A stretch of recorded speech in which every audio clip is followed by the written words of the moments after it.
Welcome, everyone, to the L7C podcast, UFC edition. Today, we are going to be talking about UFC 289 that just concluded a day after recording, a day before recording. We're recording on the Sunday after that Saturday. And we have the UFC expert with us, Mr. Chuck Marlowe. How are you doing today, sir?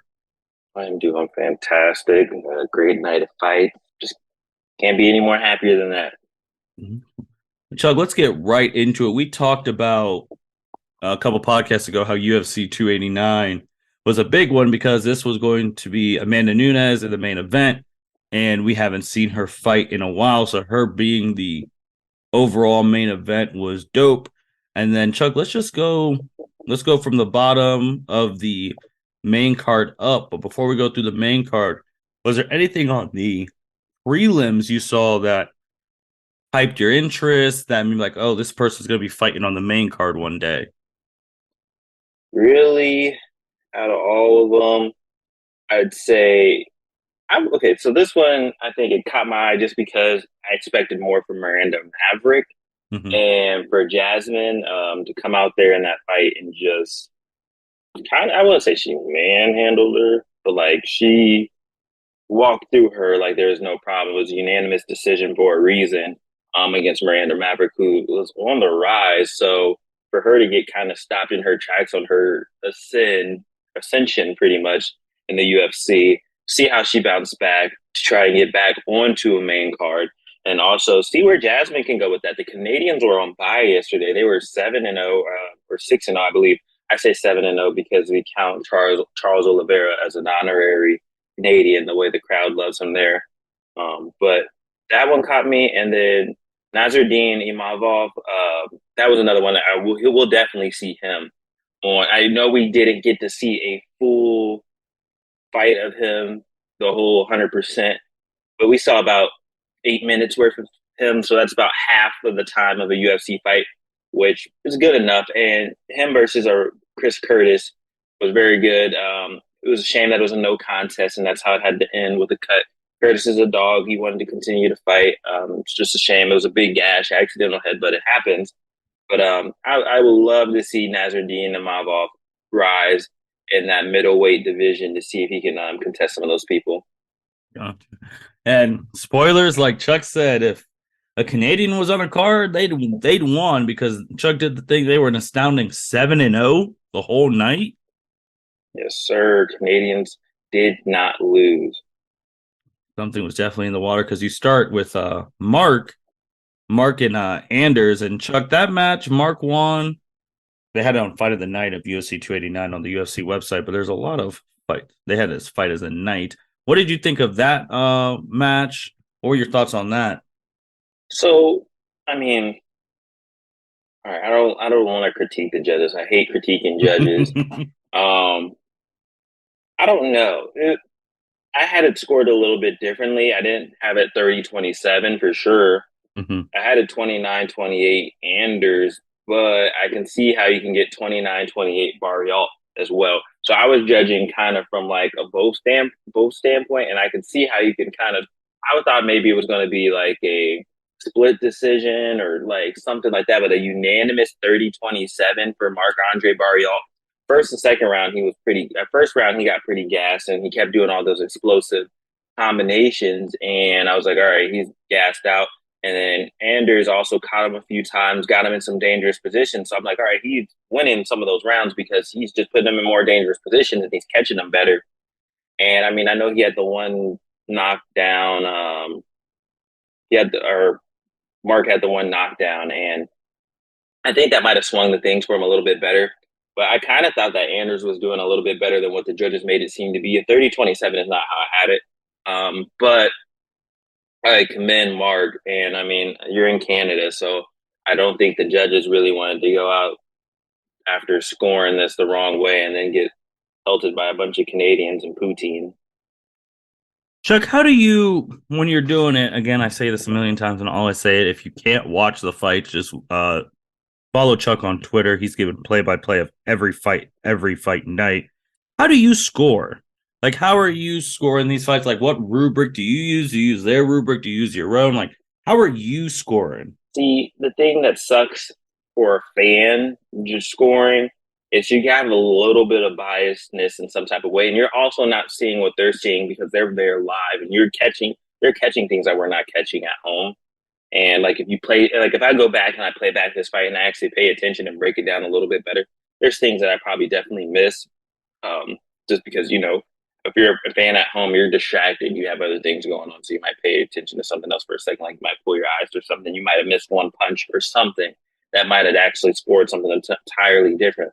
As to where the judges, they're locked in the whole time, like this, eyes glued in, and they're just paying attention. But I usually kind of score it based off of takedown, ground control time. Because if you take someone down and you just hold them down for like 5 seconds and they get right back up, that's not really doing too much. It's a takedown, you get some points for that, but like it's not doing much. Now, if you get some takedowns, you hold them down for about a minute 30 and you're working some ground and pound, you work in some blows, maybe you put them in some dangerous positions and try and submit them. And you're maybe being aggressive and you're pressing some offense and you're not just holding them down on the mat, then that's going to get you some more points because ground control time is great.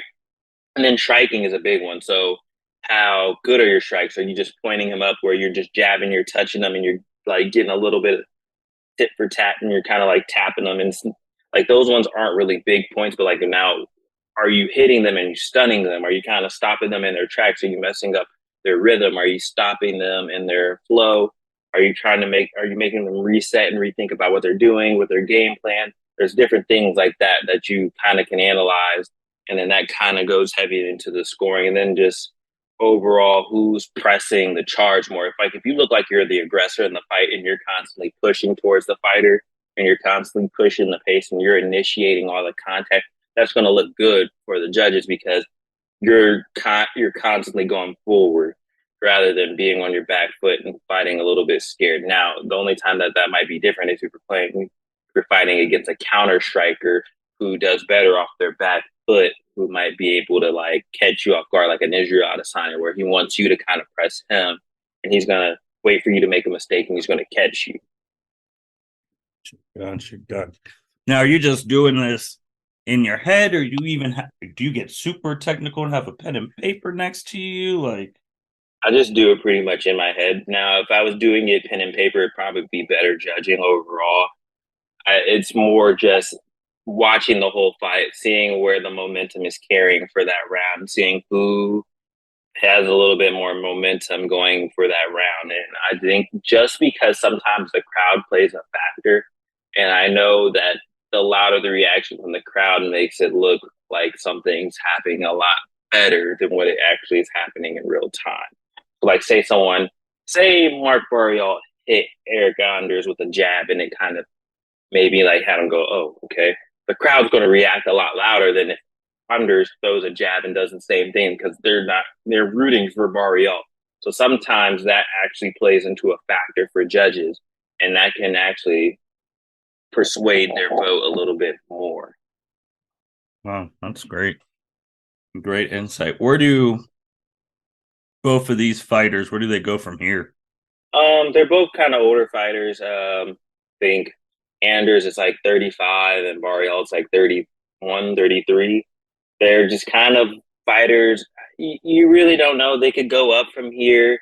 It's a middleweight division. It's a pretty stacked division, but it's just all up to them where they're going to take themselves.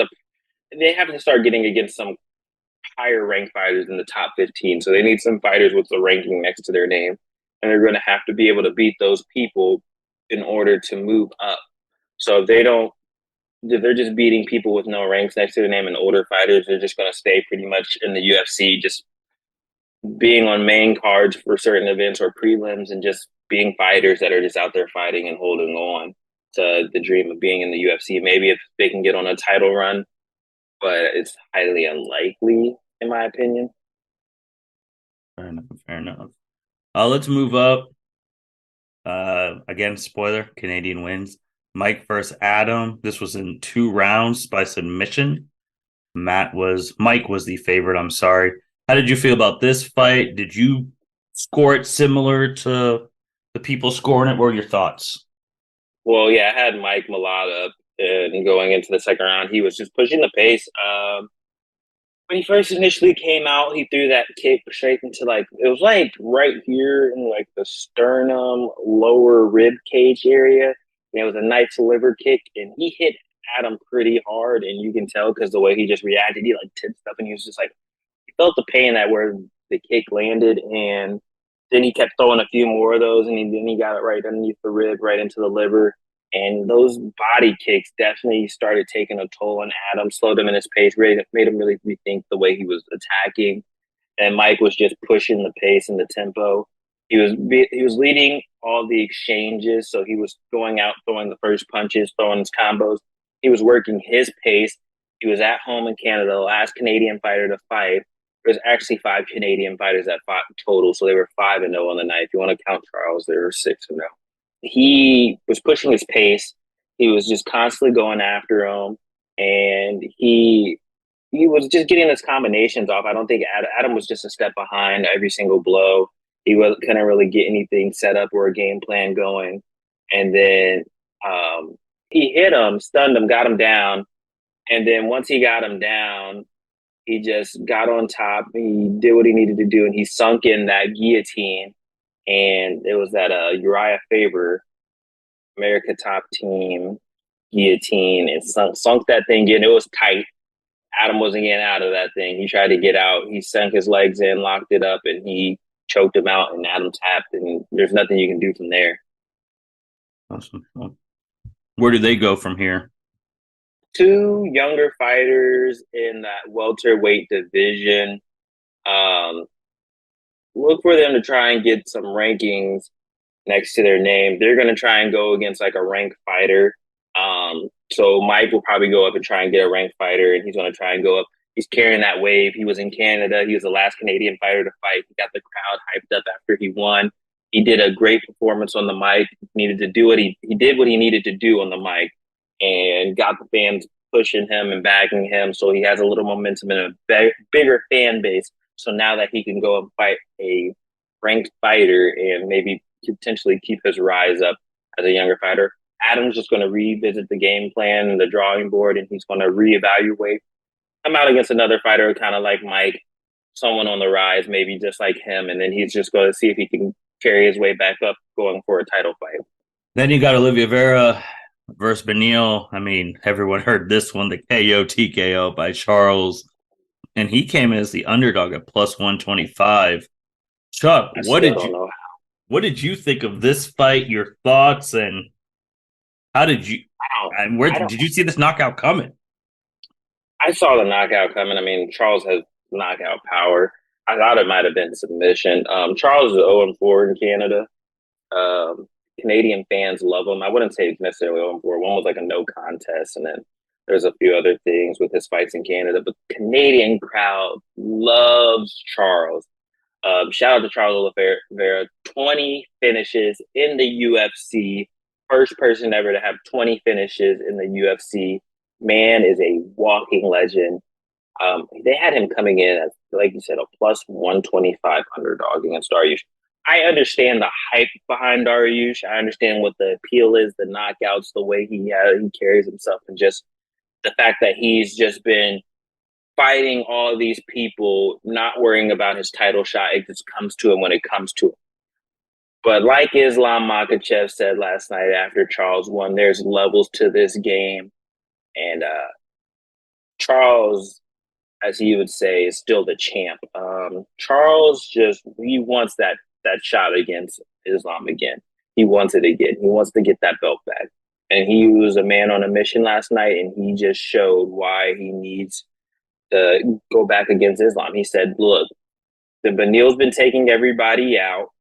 I'm going to show you that this man is nobody to me. I am a champion. There's levels to this. Yes, he can knock everyone else out, but I can too. Go give me my belt. And he went out there and he was just pushing his pace. He came out, I think, initially with that left high kick and already just boom, cracked that high kick up there. And he caught Dariush's attention early, and he just kind of let him know, like, look, you're not going to push your pace against me. You're not going to go out and do whatever you want. And Charles was just pushing his pace, kept doing his thing and throwing out the strikes and his combos. And he just caught him and he just went out. I mean, he knocked him down, stunned him with that left, and then he just got on top and worked his ground and pound. And then Dariush just didn't have enough time to recover, and it was just over from there. I mean, yeah, it was just a masterclass performance. Another Charles Oliveira sequence where he just gets everybody just going behind him. I mean, he has 20 finishes in the UFC for a reason. The man is just a fighter. He's a fighter. He is the fighter's fighter, where you just go out and you want to win. He wills a way to win. Like they say, Jimmy Butler just wills some shots in the playoffs, and not as of late, maybe with Denver, but in the earlier sequences where he's just willing those shots, and he wills his shots in order to win. And Charles Oliveira is just a legend. Look for Islam Makhachev versus Charles Oliveira Part 2 to be announced at some point, maybe in Abu Dhabi or somewhere in Brazil, probably, maybe. And then if they have a bunch of Brazilian fighters on that card, you know what I'm doing? I'm doing a parlay for all the Brazilian fighters. Anytime there's a different country where they have a bunch of fighters fighting from there, you know I'm doing parlays for that now, because after this Canadian red wave, I'm riding the bandwagon. I gotcha. Next up, we're already at the main event. Amanda Nunes versus Irene. Amanda came in a minus 320 favorite. This went the way, Chuck. It went 5 rounds. Were you shocked by that?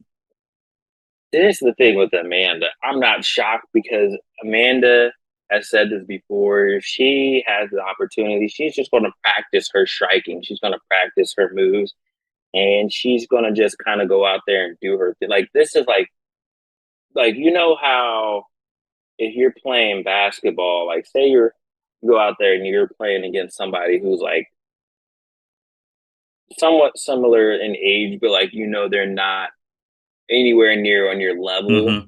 So you're kind of just toying with them, trying new moves. Like you're going to win, but you're just like, let me try some new stuff out so I can perfect my craft and get a little bit better. Mm-hmm. Just try some new stuff out.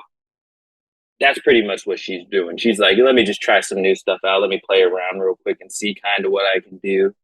Irene Aldana was pretty much just the punching bag standing there in the way for her, just like allowing her to practice her new moves on a live opponent.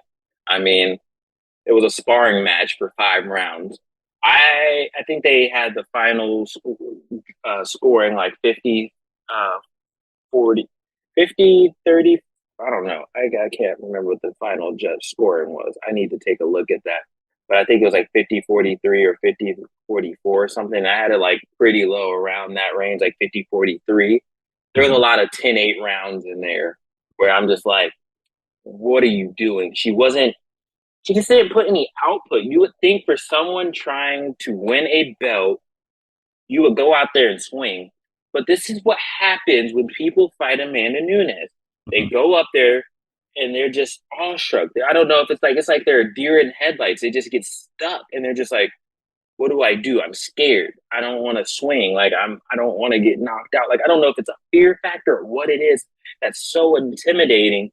But Amanda just has some type of aura about her when she goes into that ring, that octagon, and she just has everyone just like, I'm shook. What do I do? I'm scared. What do I do? I don't know how to fight anymore. It's almost like they get like just struck in and they're just like have amnesia and they forget how to fight. Like they just get confused. And like she just, if you look at the output, it's 159 to 323. She literally doubled her strikes. Like it's you have 56 or 57 total landed strikes to 196. That's 4 times the amount that she landed. Like that's just unheard of. 6 for 13 on takedowns, 142 significant strikes to 41 significant strikes. She just completely obliterated Irene, and I think that's one of the reasons why she retired. She's like, I'm bored with this. She's like, none of these fighters are on my level enough for me to actually feel like this is fun. Like she felt like she was in a sparring match. She's like, I can just go home and spar with people if this is what I'm going to be doing in the octagon. Like I don't. She doesn't feel the need to actually be there. Like this is one of the GOATs when you talk about UFC. So and she just shows us time after time why. There's no one that can come close to beating her. The only person that we've seen in recent days with Pena and Hera, the other one, just Pena, really, honestly. Pena was really the only one that really stood a chance against her and was actually willing to fight her. But if I'm being honest, like I told you guys before on the podcast, I think only reason Pena won is because COVID and she didn't really train like she said, because she came out looking confused and just didn't look like Amanda that we know. And then once she got a full training camp, she completely obliterated Pena, and there was no type of contest as to what she could do. She was just playing around with Pena too. And I think if they ever were to fight again, the same thing would happen. I don't think anyone's on that level that Amanda's on. Like she's just a dog. Like she's the lioness for a reason. Um, Shout out to the GOAT. Yeah, so her winning this is crazy because, like, if you like again, she lost to Pena on December 11th, 2021. Besides the Pena loss, her last loss was to Kat Zingano, September 27th, 2014 at UFC 178.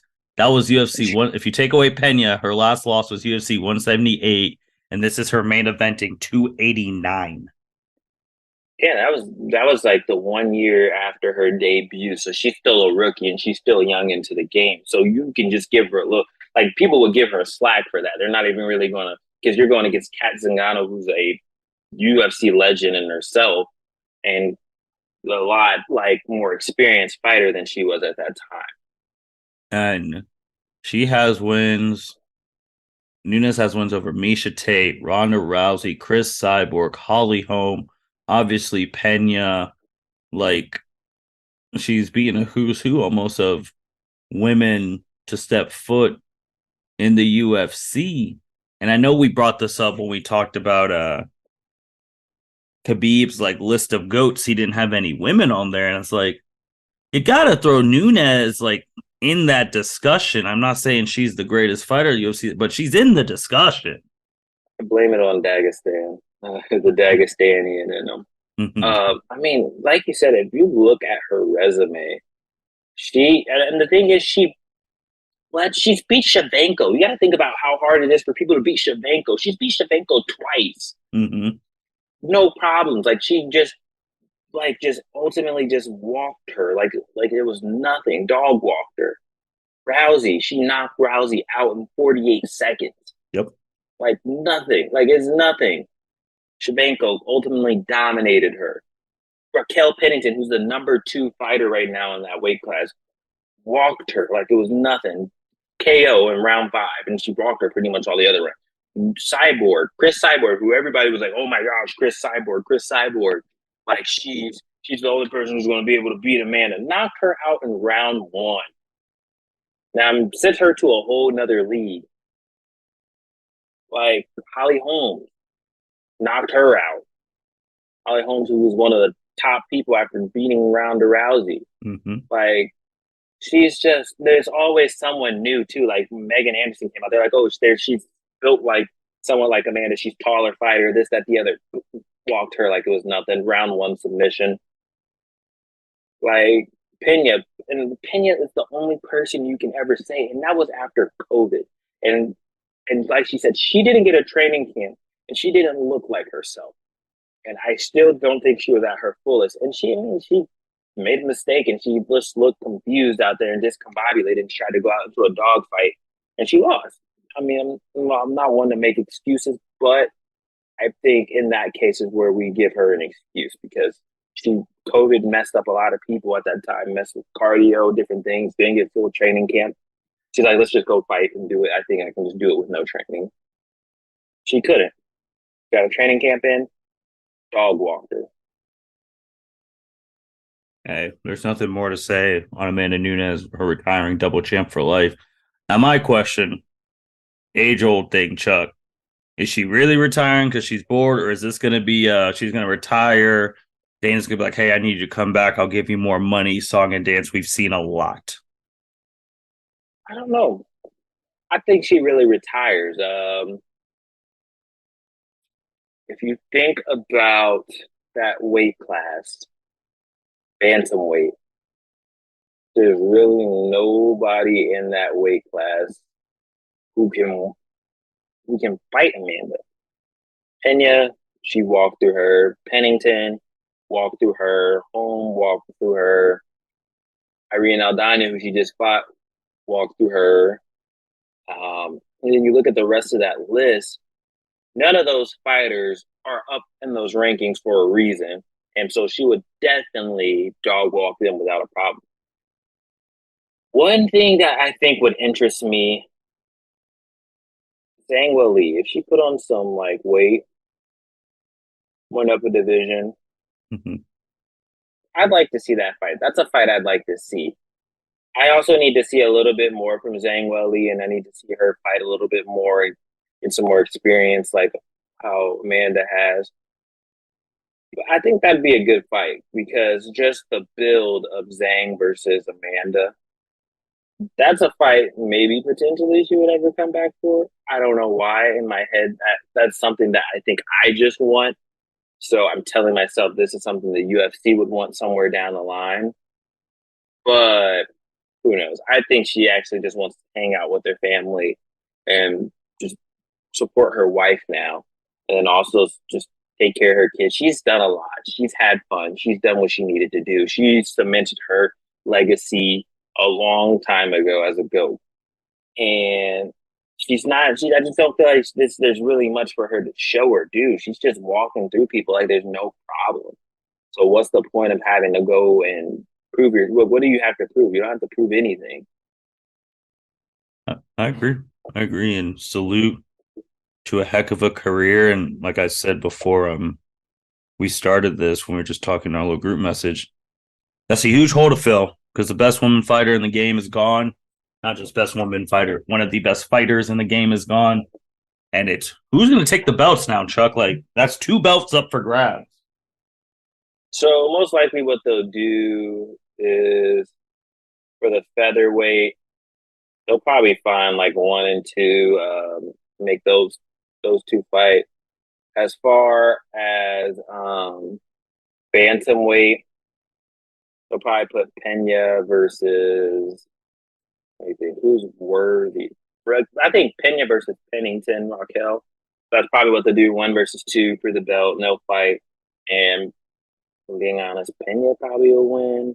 Pena will hold the belt, and then she'll probably like start fighting, and then they'll kind of get tossed around because I don't think Pena is as solid as a fighter as Amanda, but I think that she's the only person who's beat Amanda, so she's the only person who I think is credible enough to really hold that belt for a while. If we're thinking about for the featherweight division, I honestly don't know who they're going to put that for that one. That's a toss up, but I don't. They're just gonna kind of throw that one in there, and we'll see who can get that belt. Fair enough. Fair enough. Chuck, while we were away, because we've been keeping up with this guy, Francis Ngannou was getting to the point. It's like, dude, you got to do something. He signed a deal, and Chuck, I was shocked by this deal. I didn't think he'd get something like this. Can you explain to everyone what the deal was and how he got it? Yes. So as far as his deal, I think, oh man, I gotta take a look at it again. I have it pulled up here, but he, they're paying him what, $2 million. And I think he's getting like what, maybe 1 million. His baseline salary is 2 millions. And then I think for every fighter that he fights, they are making at least 1 million. He's getting a share of like the um, TV streams and like buys. He's making sure that he can go do whatever he wants to do also. And he's able to, it's just a fight. I just didn't, I've never seen any contract like this for like at least MMA. And so it's kind of honestly great to see something like this. And he's also making sure that other fighters in the division, his division, are getting looked out for. And I think it's a great thing. I'm surprised just because where we thought this was going to go with him. and where it ended up actually going. So I'm happy for him. I'm really happy, and I hate that Dana's kind of like tarnishing this thing for him. But I think it's kind of just Dana being bitter, like, ah, shoot, I thought he was gonna fall on his face. It's sad to see him actually. He's kind of like, oh dang, he made me look stupid. And Dana's a prideful man, so obviously he's just gonna try and talk shit. And the whole John Jones thing, I think John Jones really just wants to beat the shit out of him, and I think John Jones kind of honestly probably would. So he's probably just kind of just spiting him and just like, well, you're running away from me and this, that, the other. But I think it's a great contract ultimately. Um, he's getting paid. He's getting everyone else paid too that's fighting against him. He's looking out for fighters like he should. And I'm proud for Francis. And let's see if he can actually go out and do something in the PFL and see what he can create um, for those fighters and see if we can bring out more fighters to the PFL. Because I mean, the PFL is one of the leagues that actually pay their fighters pretty good. Insurance is pretty good. Takes care of them. Stream like they make sure their fighters are well taken care of. So we'll see what he can do with that.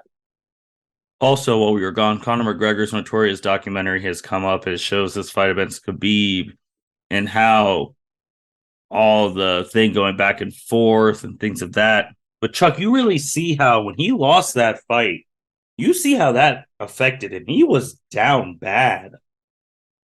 Yeah, he was a broken fighter, and so what we got to see in that is what happens when a fighter loses. Mm. Not a lot of people really understand what happens to a fighter's mental and their psyche when they lose. Mm-hmm. When you're on top of the world and you're just winning at an all-time high and you're just the king of everything almost pretty much, you have this confidence in yourself that you carry, and that confidence got stripped from him.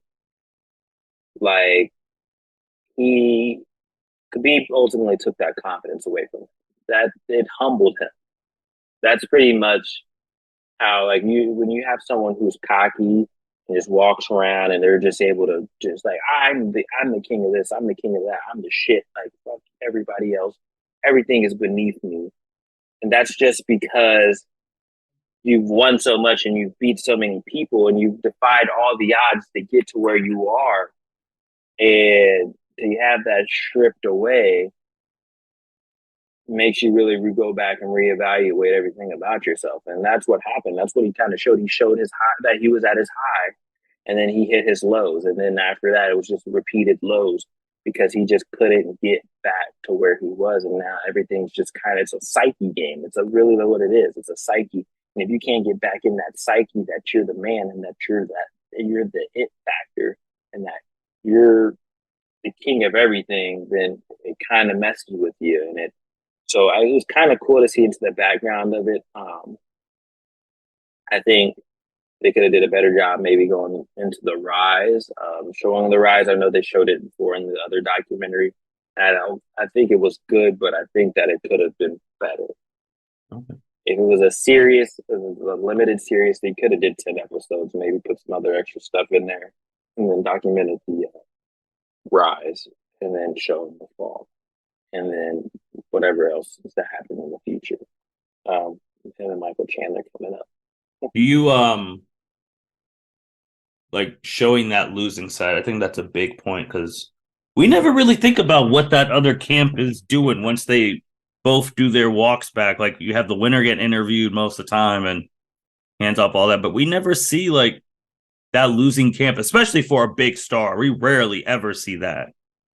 Yeah, so like think about like Israel Adesanya losing to Alex Pereira, and then where does he go from there? I would love to see that camp because what got him back to that level where he was on that confidence where I'm like, I'm the man, I can beat him, and then he goes out and he does it.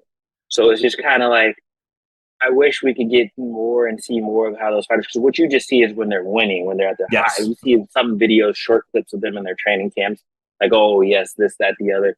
But you don't see those lows. You don't see those low moments. You don't see those talks that they have with other people. You don't see what their psyche is at, how they're reevaluating, how they're retraining their brain, how they're retraining everything else to get back into that win column. So you only see the rise, but you don't really sometimes see the descend. And like you said, yeah, with the fight camps, you don't get to see what they do, what they talk, like what they like. When you saw in the locker room after he lost to Khabib, everyone was just kind of silent. Yeah, they're all like, "Damn, like we didn't expect this."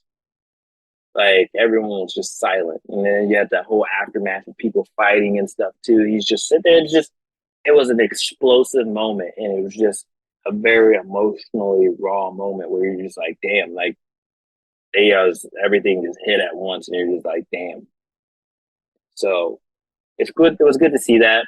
I feel like they can do a little bit better documenting things and showing how those things push forward.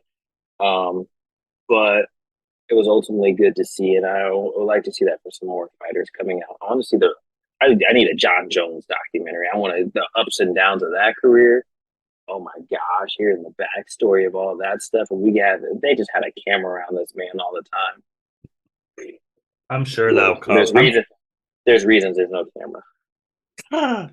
I do think they're gonna do something for him when he fights Spirit for the title. Get a 30 for 30 John Jones. No, it'll come because I don't like you. Some of these fighters that some people have grown up with now, like Nunes gone, like John Jones isn't that much far behind. I don't think he has that many fights left that he wants to do, especially if he wins a couple in heavyweights. I'm like, who else can I fight? But yeah, so this next generation's got to be ready. Chuck, anything else, man? I'm trying to think, really. Just look out for these fight cards coming up. We'll probably definitely reevaluate. July 8th, it's going to be Volkanovski versus Yair Rodriguez. We'll look forward for the podcast highlighting the pre-show for that. Yeah, UFC 291, July 29th. Right now, the headlines, Poirier and Gaethje. Mm-hmm. Probably be some more getting added onto that for sure. Pereira's on the card. Yep. Yeah, Pereira versus Jan. So he's moving up in weight class. We got some cards coming up here soon, 292 in August. Like we got some stuff to highlight, but look out for more announcements, more fights. Hopefully we get a John Jones announcement for 293 in September 9th. That's what I'm assuming, that or October in Abu Dhabi. One of those two are going to get announced soon. There's a UFC fight night in Paris, France, September 2nd. Look for, what's his face? I can't think of it right now. John Jones just fought him. Oh, it's at the top of my head. Heavyweight. Was it Jones? No. Who was he? Cyril Gane. Yeah. Yeah. So look for that. You probably get a fight night headlining versus maybe Sergey Pavlovich or somebody in that top 10, I'm assuming. But yeah, just appreciate everything that's going on in the UFC. We're getting some action. We're getting more cards, getting more fight announcements coming up. So look forward to that. Fair enough. And with that being said, thank you everyone for listening to the L7C podcast. Make sure you like, rate, comment, subscribe. Again, make sure you're following Chuck on Twitter for all UFC updates, and make sure you follow him on Twitch. He just started streaming a little bit with some MLB The Show. So the Chuck, the MMA expert / now he's going back to Chuck the streamer. He may have some more streams for you guys. And with that being said, this is the L7C podcast signing out.